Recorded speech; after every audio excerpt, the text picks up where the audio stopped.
Fellow Ghanaians, good evening. This is the third time in the last 10 days that I've come into your homes to give you an update on the progress of our fight against the coronavirus pandemic. I'm going to be providing you regular updates.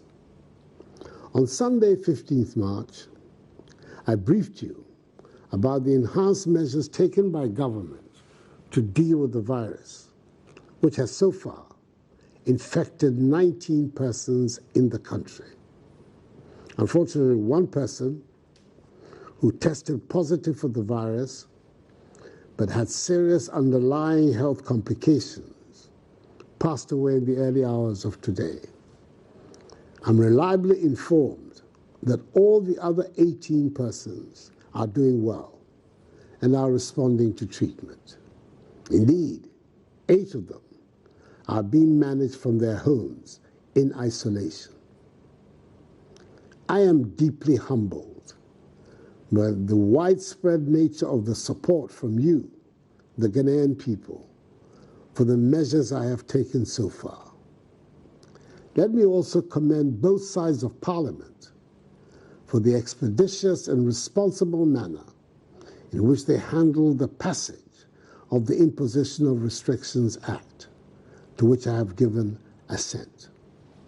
This morning, I chaired the daily interministerial committee meeting on our coronavirus response to review the current position. I'm encouraged by the numbers of Ghanaians who are observing the prescribed social distancing and enhanced hygiene protocols announced earlier. However, it has become necessary to take additional measures to stem the spread of the virus and protect the lives of our people. We must do everything within our power to contain the spread of the virus. Firstly, all our borders, that is by land, sea, and air, will be closed to human traffic for the next 2 weeks, beginning midnight on Sunday. Anybody who comes into the country before midnight on Sunday will be mandatorily quarantined and tested for the virus. This closure will not apply to goods, supplies, and cargo. Secondly, the Ministry of Health will not only step up its contact tracing efforts, but will also see to it that all persons who have been identified as having come into contact with infected persons are tested for the virus. More personal protection equipment are being procured to beef up supplies for our frontline health workers. 50,000 additional test kits have been ordered and are expected in the country very shortly. Thirdly, the Ministry of Health is mobilizing new and retired healthcare professionals to augment our preparedness in dealing with the possible surge in infections. It is heartening to hear of the numbers of retired healthcare professionals who have stepped forward to offer their services. Just as it is to note the Ghanaian entrepreneurs who have responded to this crisis by producing greater quantities of sanitizers and Veronica buckets. Let me reiterate my appeal to members of the pharmaceutical industry to scale up their domestic production of pharmaceutical products.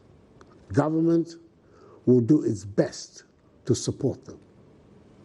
As I've stated before, there will be a constant review of the measures announced and, if necessary, enhanced.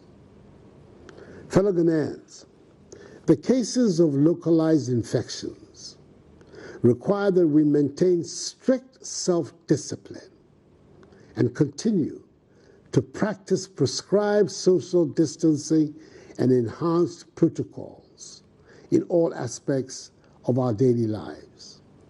We must wash our hands regularly, use alcohol-based sanitizers, stop shaking hands, and avoid unnecessary close body contact.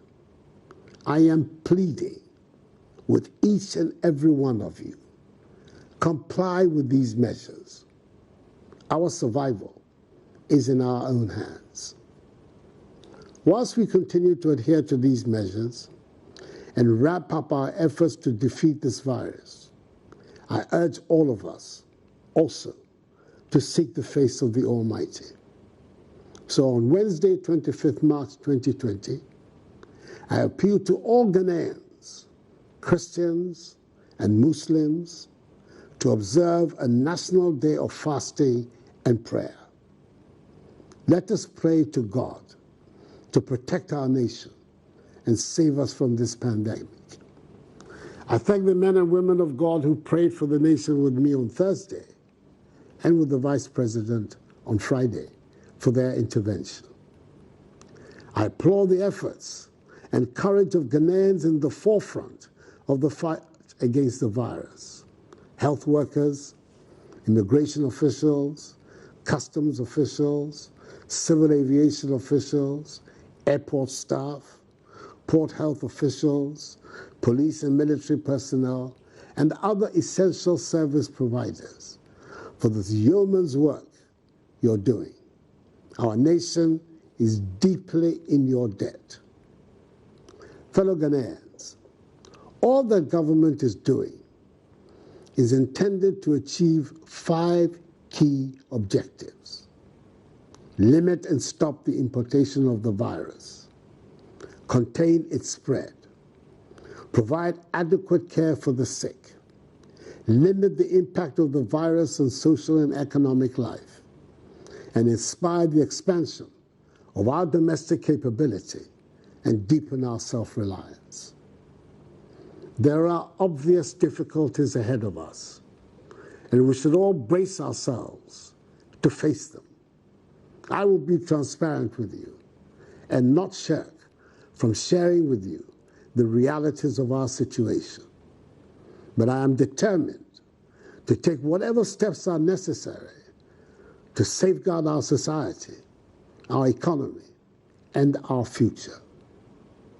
I remain confident that together and by the grace of God, we shall overcome. This too will pass. May God bless us all in our homeland, Ghana, and make us great and strong. Have a good night, and I thank you for your attention.